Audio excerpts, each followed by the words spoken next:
Virgo dan Galaksi yang Ditinggalkan oleh Wulandewi Saraswati.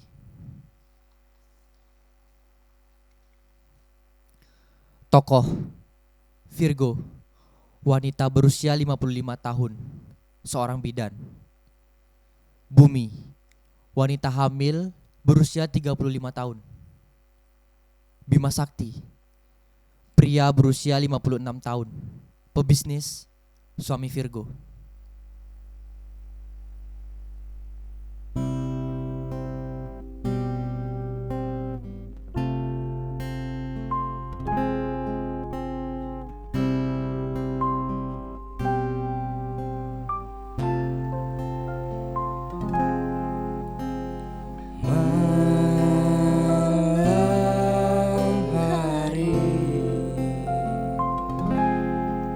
Saat hujan dan kilatan petir bersahutan, terdengar pintu diketuk berkali-kali dengan tergesa.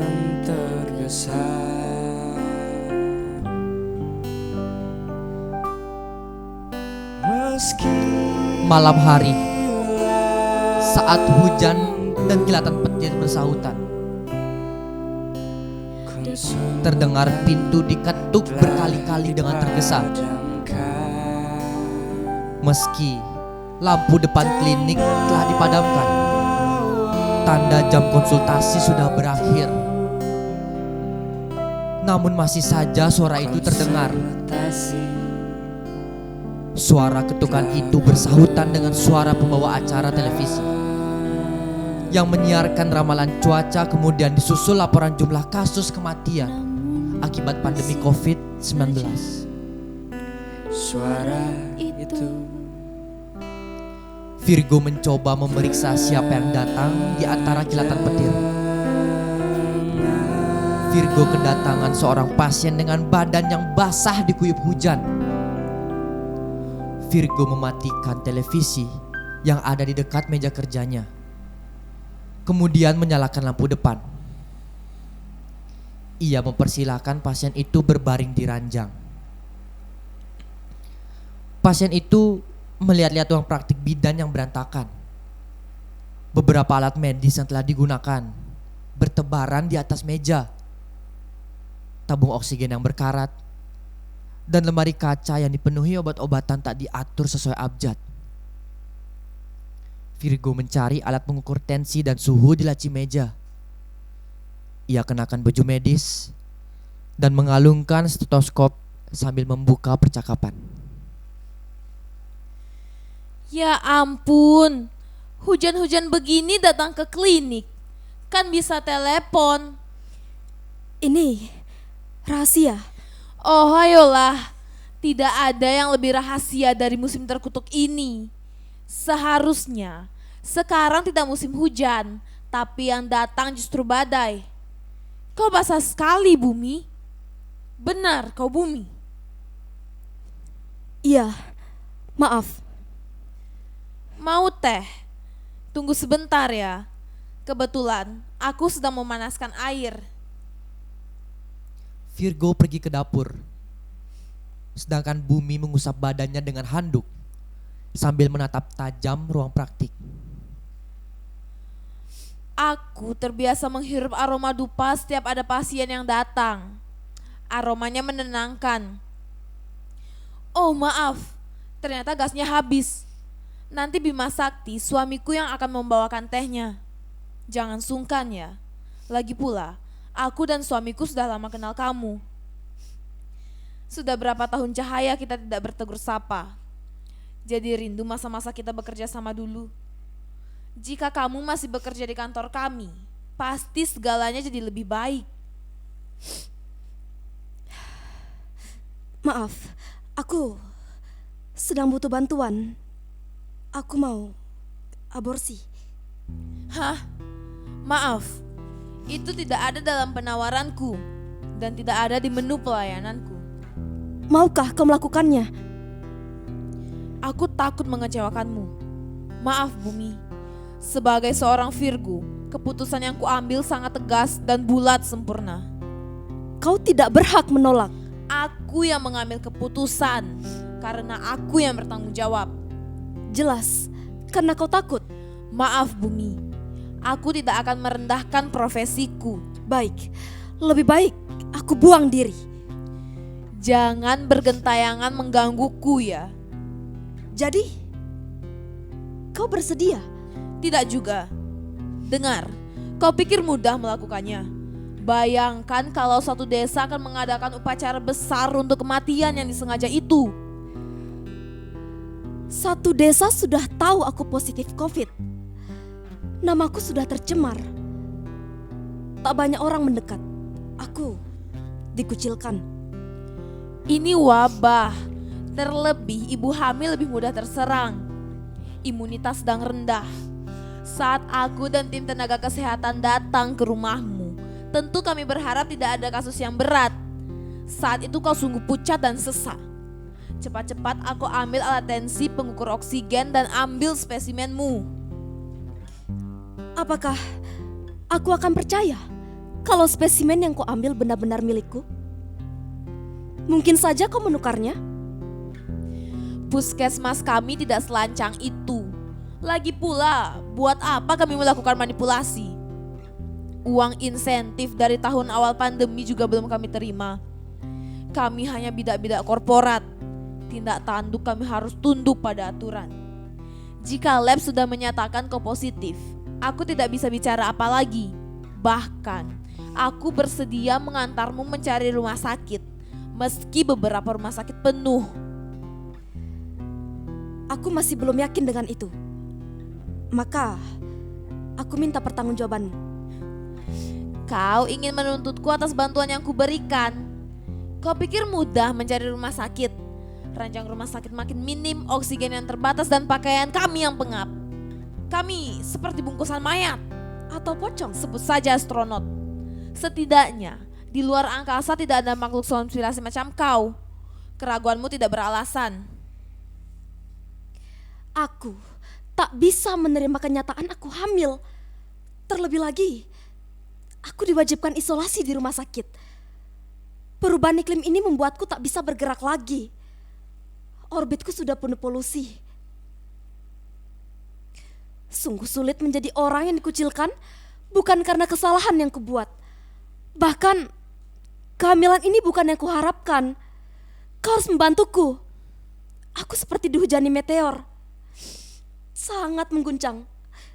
Hatiku terbakar mendapat serangan dan dentuman dari orang-orang. Mereka berlidah api. Bukan saatnya untuk menyalakan emosi. Kita hidup di poros kita. Di poros inilah kita mengambil keputusan.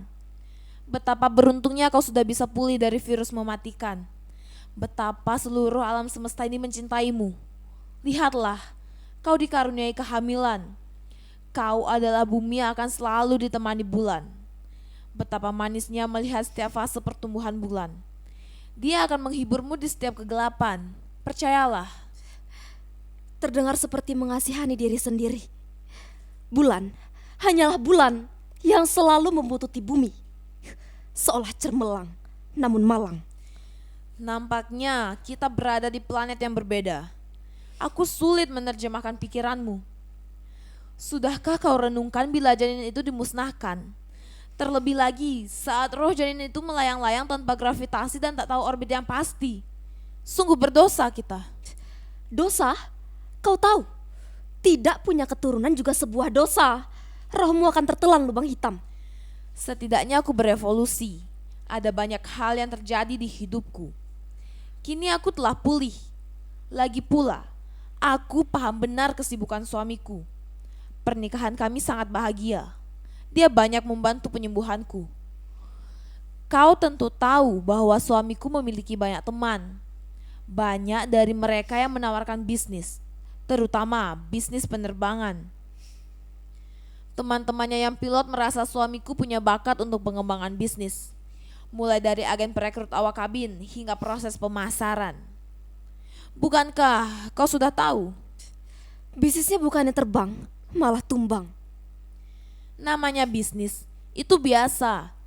Kami bertemu Haley, warga Jerman. Dia adalah wanita yang penuh visi dan sangat rupawan. Setelah banyak diskusi dengannya, alhasil kami bisa menjadi agen penerbangan yang kompeten. Ya, meski kini dia menghilang. Saat itu pula bisnis kami pincang. Kami tak punya perlindungan.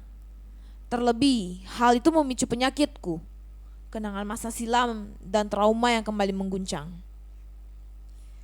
Haley, wanita yang datang seperti komet, memikat dan mematikan. Ya, bagi kami, fenomena komet Halley itu sebuah pelajaran. Bagaimanapun, benturan demi benturan pasti terjadi. Sama halnya dengan trauma. Jangan sampai pilihanmu ini jadi percikan trauma. Sebisa mungkin diobati, namun tak pula berujung sembuh. Meski diseludupkan waktu, trauma akan kian merusak semestamu. Perspektifmu akan berubah. Kau tak lagi bisa melihat dimensi yang sama. Ada banyak lubang-lubang hitam dalam jiwamu. Jangan sampai hal itu menjadi rotasi karma yang berulang. Kau harus mampu meninggalkan rotasi itu. Jangan terlena. Pengelanaan ini haruslah berakhir. Akan kulakukan upacara pembersihan. Oh, ayolah. Siapa yang dapat membersihkan debu-debu di seluruh galaksi ini? Mustahil. Kenapa kau tidak kawin lari saja? Atau kau bisa melahirkan dan titip anakmu di panti? Keputusanku sudah bulat. Menggugurkan kandungan bukan berarti mengoyak-ngoyak rahim. Kita sedang menggagalkan terbentuknya jagat raya. Energi-energi kosmos akan jadi berantakan. Resikonya bukan main. Bagaimana kalau aku membiayai pernikahanmu?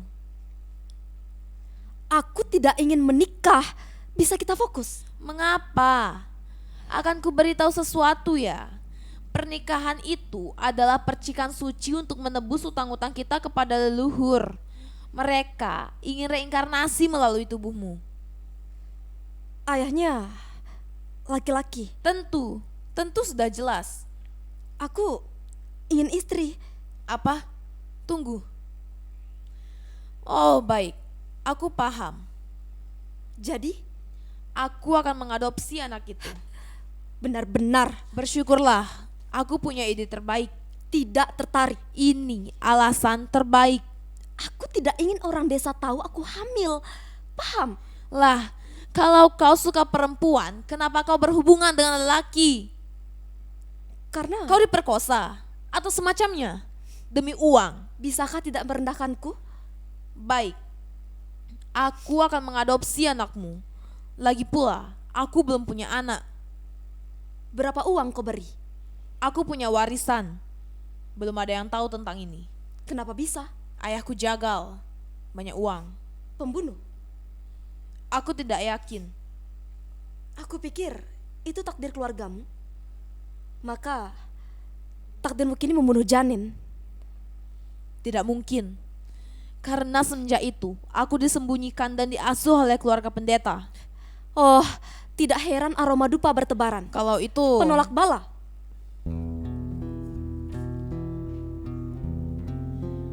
Agar aku melupakan aroma yang setiap kali ku ingat.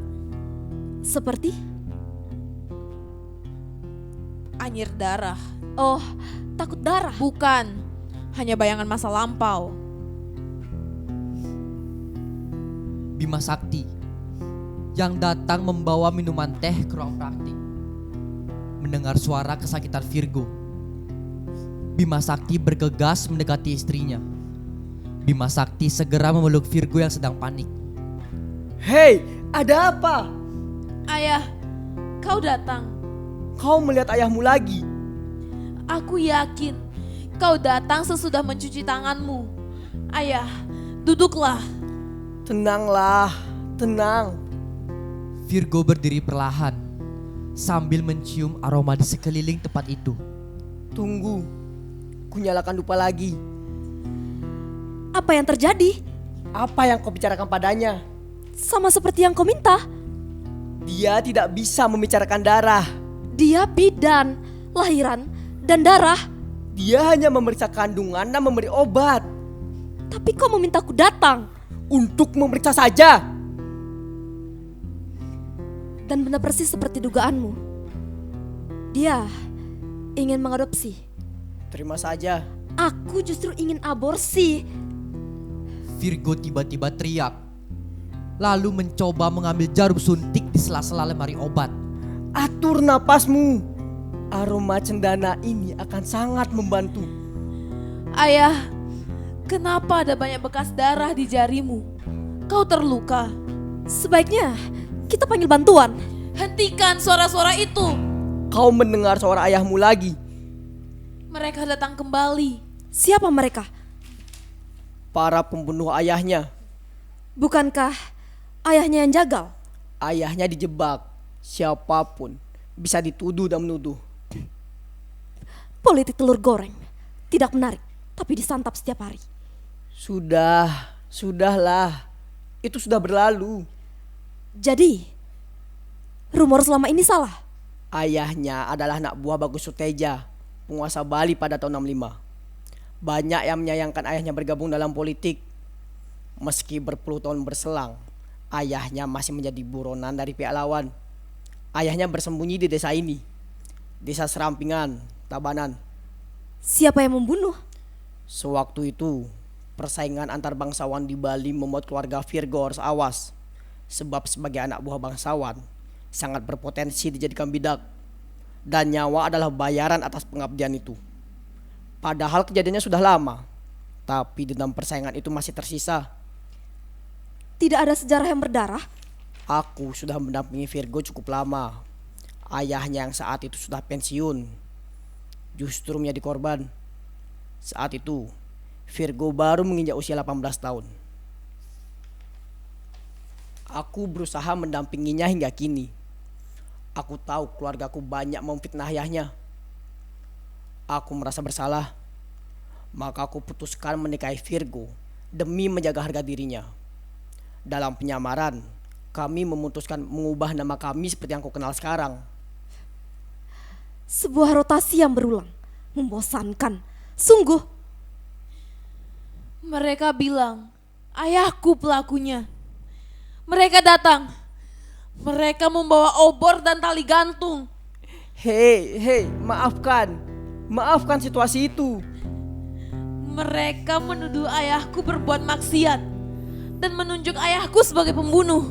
Itu bukan salahmu. Benar, itu semua hanya Ketakutan. mereka datang. Tenanglah, itu hanya pengulangan dalam pikiranmu. Tapi ini benar, perasaan yang sama seperti saat mereka mengepung rumahku. Tidak mungkin terjadi lagi. Mereka tidak menghantui. Kau tahu apa yang paling menakutkan? Pengkhianatan. Virgo mengangguk ketakutan. Aku sudah berusaha Apa yang bisa kau lakukan? memendam. Ternyata hanya luka batin yang bisa menyembuhkan kesilapan manusia. Maafkan aku. Oh, dengar. Mereka akan menunjuk siapa saja sebagai pengkhianat. Perasaan itu seperti tak asing. Itu ketukan 6, 5 kali. Baik, kau ada waktu menghitung di saat genting. Mereka mulai teriak. Siapa mereka? Kubu yang bertentangan dengan Bagus Teja. Bahkan sebelum itu, mereka membuat ritual agar pembantaian menjadi sah. Kubu itu puas setelah menemukan ayah Virgo setelah berpuluh tahun kabur. Ternyata manusia memang buta. Buta kala yang sesungguhnya. Jangan, pergi. Tidak ada yang ingin melucutimu.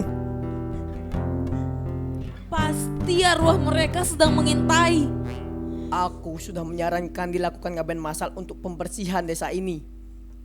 Namun mustahil. Tidak, tolong selamatkan bayi ini. Bayimu sudah tidak ada. Benarkah? Itu bukan bayi kita.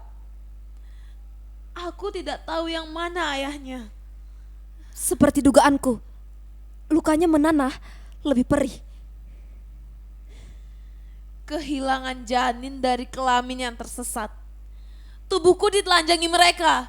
Sungguh kejam. Padamkan dendammu. Hingga kini, tak ada bulir janin yang sudi mekar di rahimku. Garis waktu sebagai ibu telah musnah.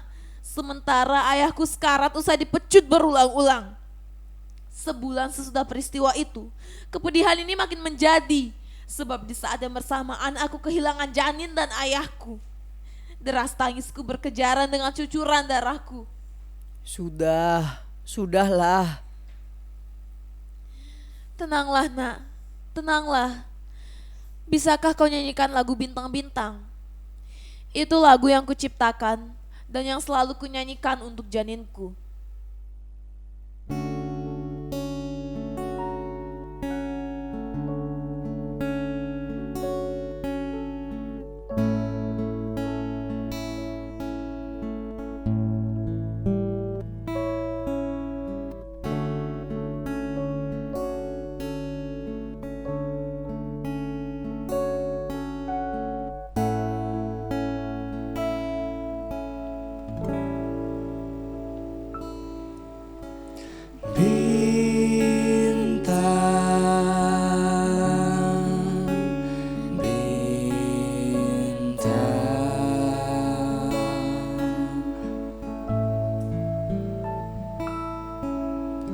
Yang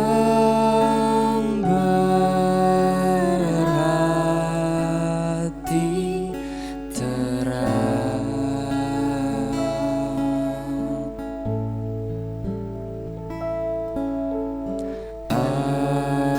ajaklah aku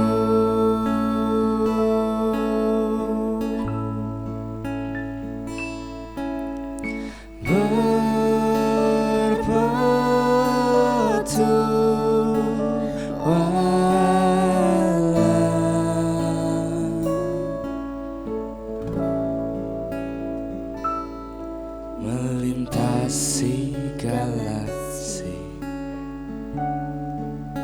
yang paling tenang,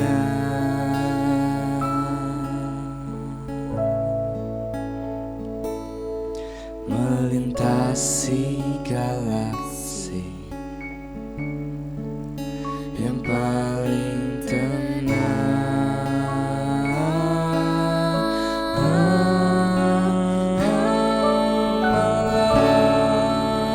malamku kini malam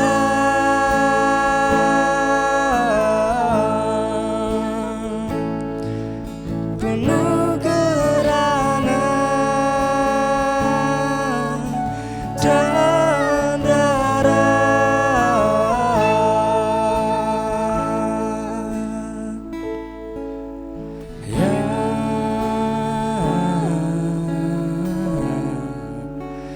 berlinang.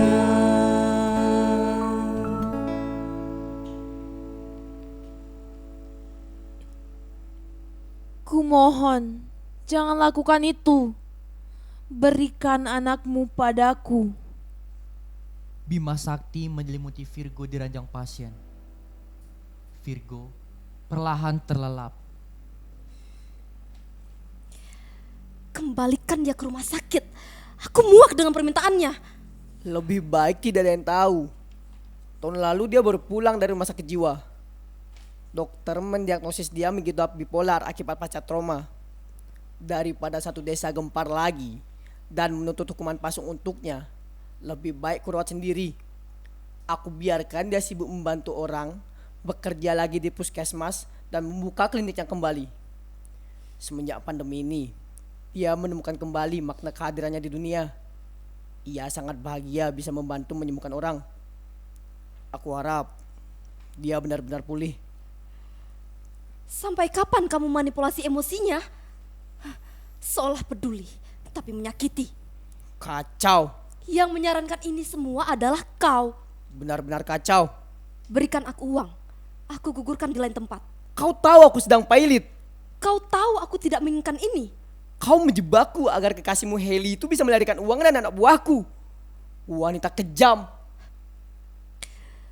Sebelum proposal bisnis itu jatuh ke tangan yang salah, aku sudah mengingatkanmu untuk tidak bermain-main dengan anak buah Heli. Bagaimanapun, aku masih pada keputusanku untuk tidak mengakui itu. Aku hanya mau uangku. Heli mengatakan akan memberikanku keuntungan. Nyatanya hanya buntung. Aku yang bunting? Kenapa kau yang buntung? Dengar, betapapun kau mencintai Heli, kau hanya akan tetap dijadikan alat oleh wanita berbisa itu. Itikat baik Heli kau sia-siakan. Dia memberimu modal. Manipulatif.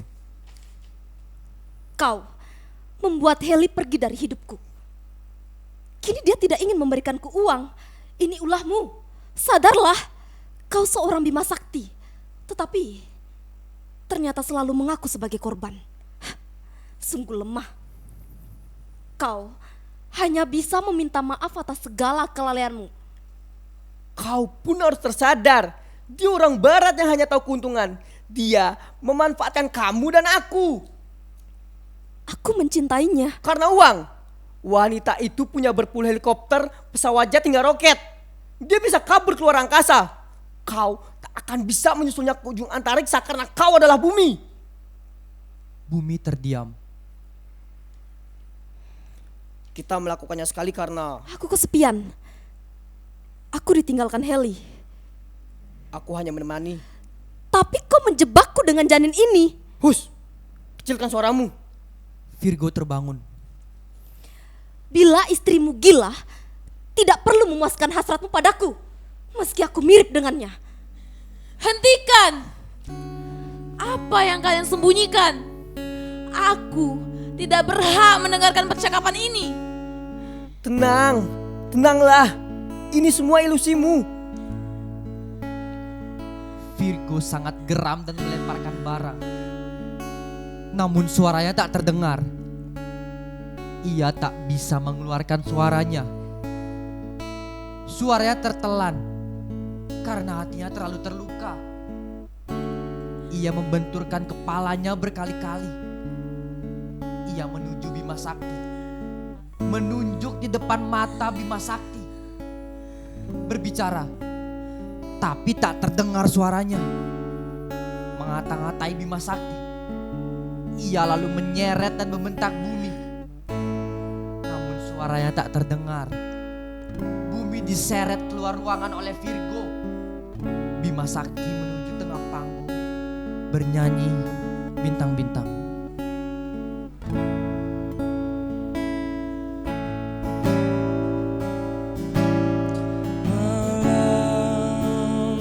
Malamku kini malam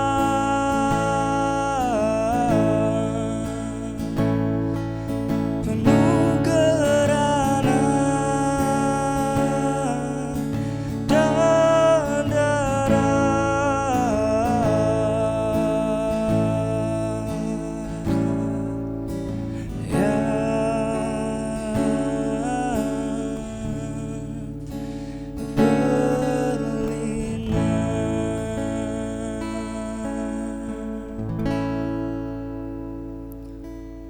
Usai mendengar lagu itu, Virgo terbaring kembali. Bima Sakti mengambil tali. Ia melilitkan tali di pergelangan kaki Virgo. Kemudian dikaitkan keranjang. Bima Sakti memeriksa ikatan itu agar tidak terlepas. Bangunlah, ada bintang jatuh. Itu, lihat di langit barat. Dari jendela ruangan praktik ini, kita bisa lihat dengan jelas. Virgo perlahan tersadar. Bintang telah datang menemanimu. Dia akan mengajakmu menuju galaksi yang paling tenang. Itu komet. Komet itu pertanda malapetaka.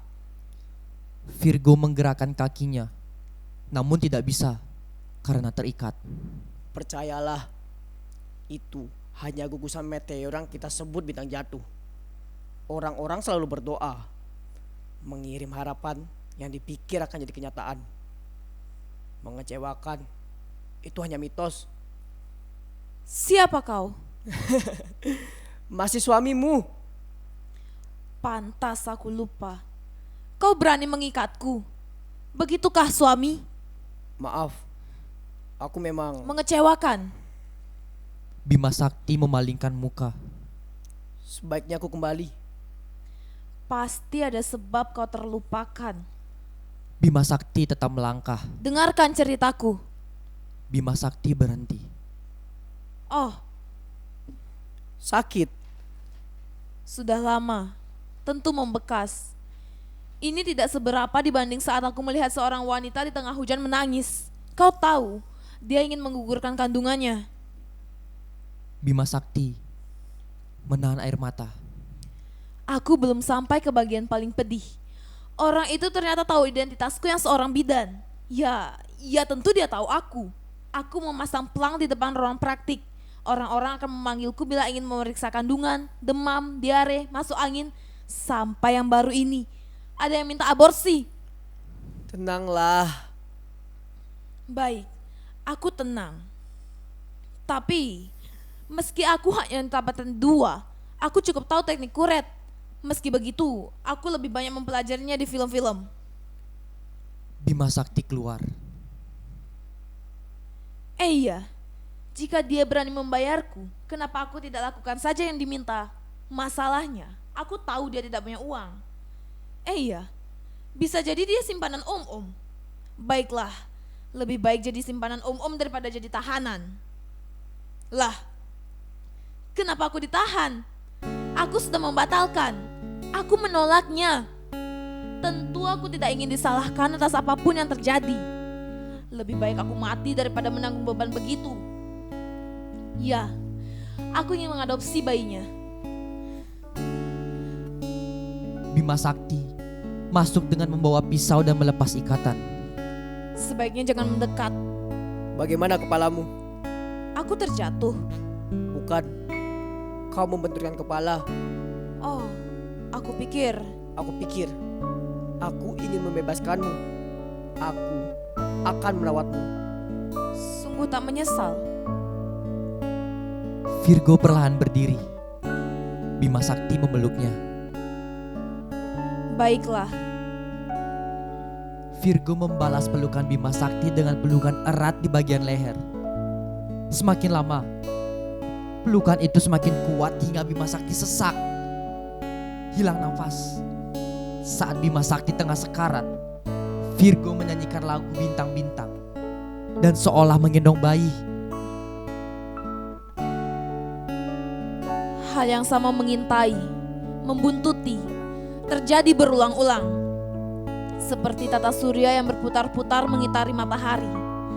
Masa laluku dengan tekun mengitariku, sedangkan aku tak bisa beranjak. Aku tersiksa, entah karma apa yang berotasi di hidupku. Aku bahkan tidak bisa menemukan diriku lagi.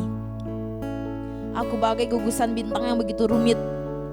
Aku hanya terjebak di porosku.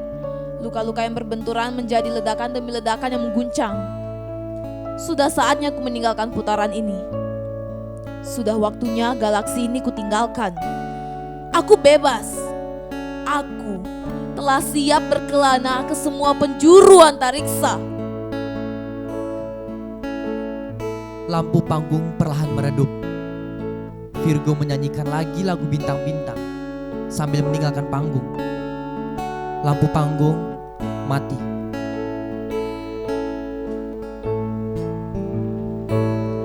Melintasi galaksi yang paling tenang,